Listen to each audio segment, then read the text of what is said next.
Perfect. Well, thanks to Red Cloud for having us back again this time around to present. We've been working with Red Cloud this year, and we've been getting some great support. And looking forward to giving you an update on the story of Gran, Colombia. I am the CFO of the company. I've been around from the beginning, and I think it's one of the more exciting times in this company's head. So great for you to come and hear the story. Forward-looking statements, which I inevitably will make today. So for those of you not familiar with Gran, Colombia, we are the largest producer of gold and silver in Colombia. We're focused predominantly on Colombia. We've produced over 1.2 million ounces of gold since we started operations in Colombia in 2010, and over 1 million ounces of that has come from our high-grade Segovia operations. We're listed on the Toronto Stock Exchange as well as the OTCQX. We've currently got 50 million shares issued and outstanding, and with our warrants, convertible debentures, and stock options, we've got a fully diluted share count of about 68 million shares. This is one of the slides that has really been getting attention for us lately, so I just want to walk through a couple things. First, over the last year, we've had some really great share price appreciation, outpacing the TSX Gold Index. And over the last 3 years, we've also outpaced the index. And this morning, the TSX, in a new initiative, recognized what they call the TSX 30, the top 30 companies, and they had about 583 companies that qualified for this recognition based on share price appreciation over the last 3 years, which for us has been about 176% growth. We came in the list at number 17. So we haven't had that many awards in the last few years, so we're very pleased with this because it's a result of the hard work that the directors, management, and the employees of our company have put together to turn us around and get us to a point where we are today. We're currently trading at about 260 million market cap, and today we're in the $5.30 to $5.40 range. That's double where we were a year ago. Still only about 60-70% of the analyst target. Red Cloud's analyst has us about a $9 target based on $1,500 gold. So we do think there's a lot of re-rating potential still available in our stock as this story plays out. So I want to take you through a few of the things that are getting attention in Gran, Colombia, and certainly why our stock has been starting to make the move to try and re-rate this value. We produced 230,000 ounces of gold on a trailing 12-month basis at the end of August. Our guidance this year is 225 to 240,000 ounces, and we think we'll be in the upper part of that guidance this year. We are certainly about double where we were in production about 4 years ago. So production growth has been a really fascinating catalyst for us. We do that from essentially two properties. Our core producer is our Segovia operations. It's also got significant brownfield exploration potential that I'll walk through a little later. Our Marmato project does about 10% of our production, but there's a very significant mine expansion coming with that, and it's the second part of our story I'll go through a little bit later to do you some outline. The Zancudo project we have is currently under option, and IM Gold is drilling that to potentially earn in for a 6-year period. We've also got a couple of portfolio investments. We've got a 20% interest in Sandspring Resources. They have a multi-million ounce gold project called Toro, Peru, and Guyana that recently they filed a PEA for and are moving now towards a feasibility study to bring that one forward. And we're currently finalizing about an 18 to 20% investment in Western Atlas. They've got a very interesting project up in Nunavut next door to the Agnico Eagle Meadowbank gold mine. We're not buying into Western Atlas because we're suddenly going to Nunavut. We're buying into it because we see it as a potential avenue for us to execute our future strategy in Venezuela once the government changes, and the connections that we have will allow us to recover the gold projects that we lost in 2011 when the government nationalized the project. So this is our longer term foundation for a potential strategy back into Venezuela. In this market, we've been hearing grades, everything, and when we look at those top 30 companies this morning, Kirkland Lake Gold was I think number 6 on the list. They've got the top 2 mines by grade in the world. We're sitting at number 4 with our Segovia project, which for the last couple of years has produced an average of 17 grams per ton. So we're a good company, and it's certainly been a key catalyst for our cash flow generation. To date, our drilling has outlined measured and indicated resources of 1.3 million ounces at 11.8 grams, 1.2 million ounces of just over 10. Within that, we've got about 700,000 ounces of 2P reserve, a key thing that we're working on going forward is exploration to increase the reserves of mine life, and I'll speak to that a little bit later on. So back in 2016, when we started the turnaround that's really led to this share price appreciation, we really had to start from scratch. We focused on Segovia, and we implemented an optimized mine plan. It really first started with getting into looking at the 3 core mines that we had and working with the mine engineering team of SRK out of Denver to optimize the mine plan and go for growth in both the production, but as well as keep control of costs and increase our cash flow.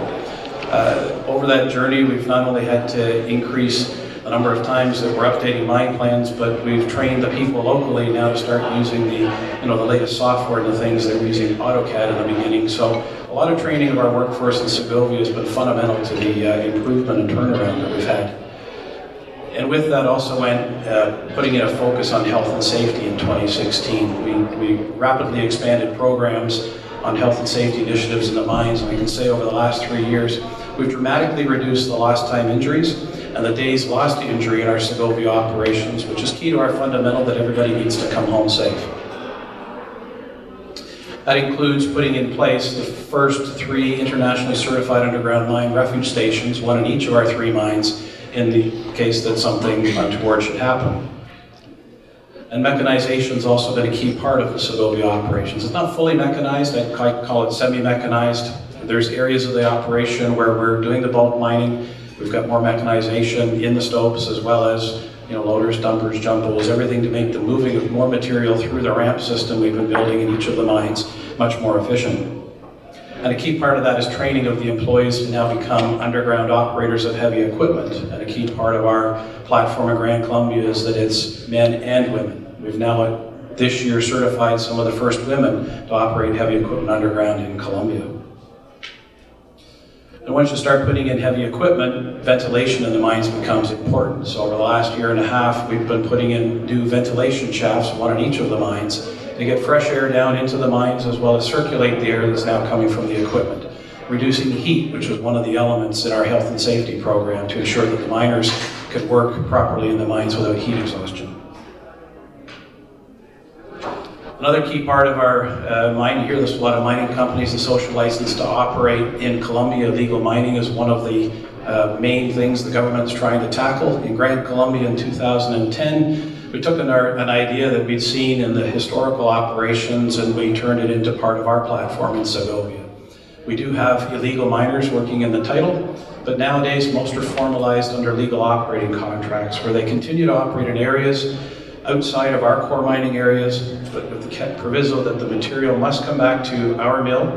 We weigh it, sample it, we pay for it with a fair price, we then process it and sell it, pay the royalties, and we make money. It is allowing the community to continue to work in a historical mining district, but not necessarily all of them having to work for Gran, Colombia. The plant, which we call Maria Dama, has been around for quite a few years. We've upgraded it in several phases over the years. In July, we completed the latest expansion up to 1,500 tons a day in anticipation of growth we've got coming.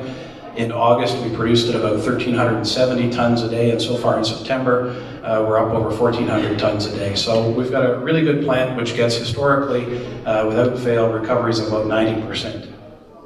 And with that, we've also had to expand our tailing storage facility. So we're in a 2-phase program. We're in the middle of the first phase, building a tailing storage facility within the title that will hold our material for about the next 6 years worth of operation.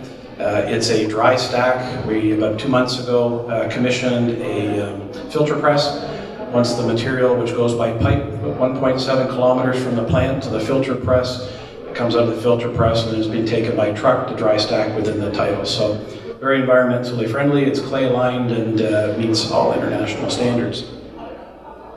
We've also completed the closure of 3 previous tailing storage facilities we've had in the title, completely with reforestation as well.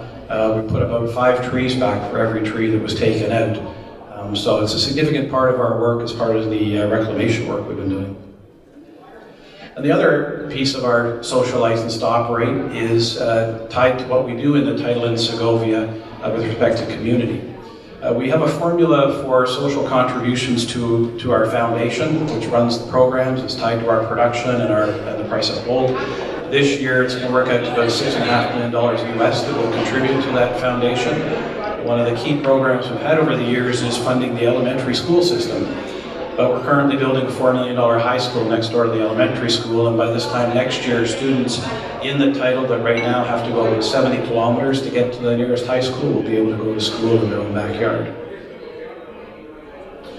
The next few charts are the ones that start to really show up the results of the work we've been doing. So I mentioned 230,000 ounces of trailing 12-month production.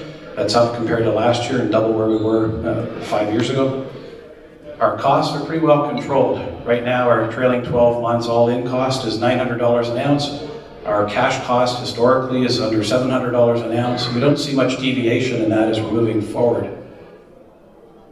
And what that's allowing is, with the production growth, and this is only through the first half of 2019, so it doesn't even factor in yet that our EBITDA is going to benefit from another $200 an ounce of revenue growth, with gold being up the second half this year. But we're running at 117 million US of EBITDA. That's up from 103 last year. And again, when you go back to the early years of this company operating at $10 million, we're a totally different animal than we used to be.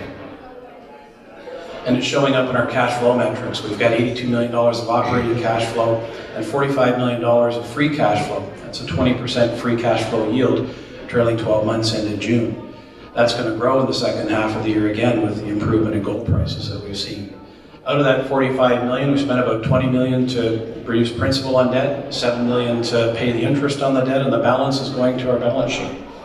And you can see that over the last 6 quarters, we've systematically been improving cash, sitting at 51 million at the end of June, and we've been bringing our debt down. In the second quarter of 2019, we completed a small convertible debt offering. It added about 14 million US to that cash balance, about 14 million US to debt.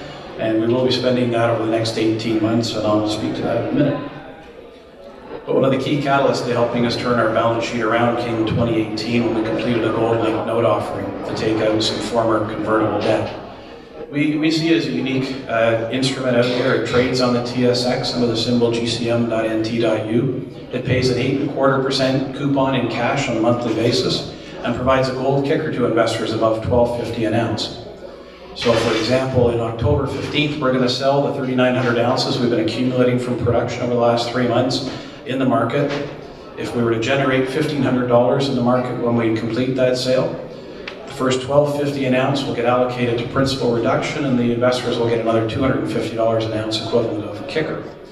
On an annualized basis, at $1,500, investors will get a 13.25% return if they had bought in at 100 cents on the dollar. But even the current trading price of 105 is still giving you at least an 8.25% return. So it's been very well received. It's hard to find in the market, but it's our franchise debt offering. I mentioned we did that 14 million US of financing in Q2, and really the genesis of that is that this company is now, and these are one of the 2 critical things I think about where Gran Colombia is right now. We are now at a position with Segovia that we've got very steady production, very steady costs, good control around CapEx. We now need to start to tackle the challenge in front of us. We've only got 3 years equivalent of reserves. Our mine life based on resources goes out to 2026. We've got a title, which you can see here outlined, which is 3,000 hectares of private property, unique in Colombia.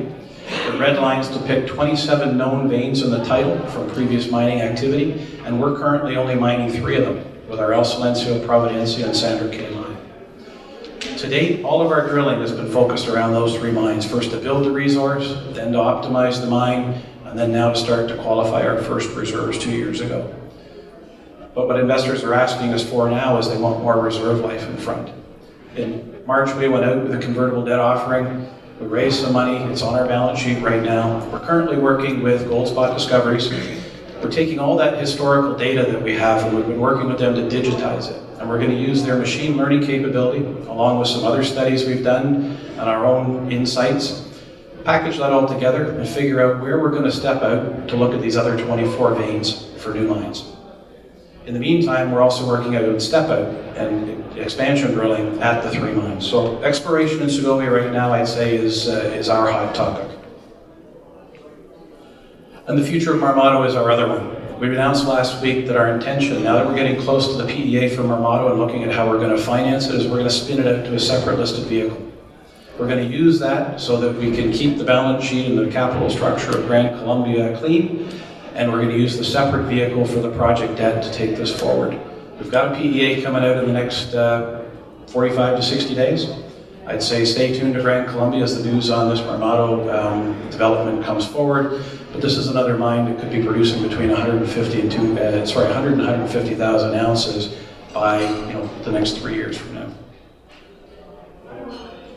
So the last thing I'll leave you with is why invest in Gran Colombia. I think up front the valuation opportunity is the thing that we see most. We've got strong quality of assets, a good management team that knows how to operate in Colombia.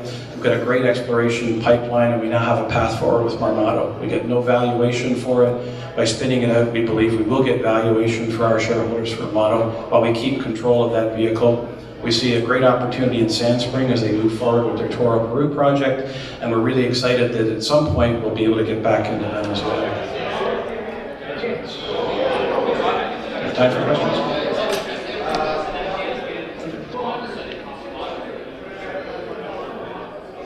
Chief, yeah.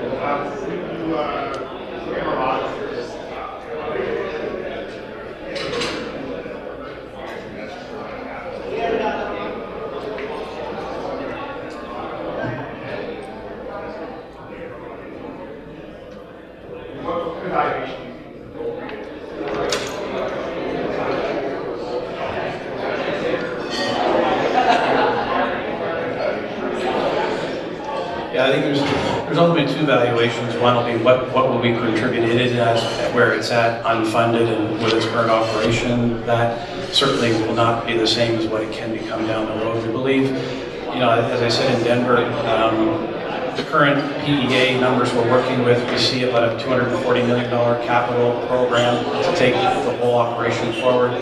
We see two mining operations stacked on top of each other, the existing mine, but we see a mine operation optimization, doing everything we did in Segovia, allowing us to take production from 25,000 where we currently are up to 40 to 50,000 ounces with a significant cut in cash cost by optimizing.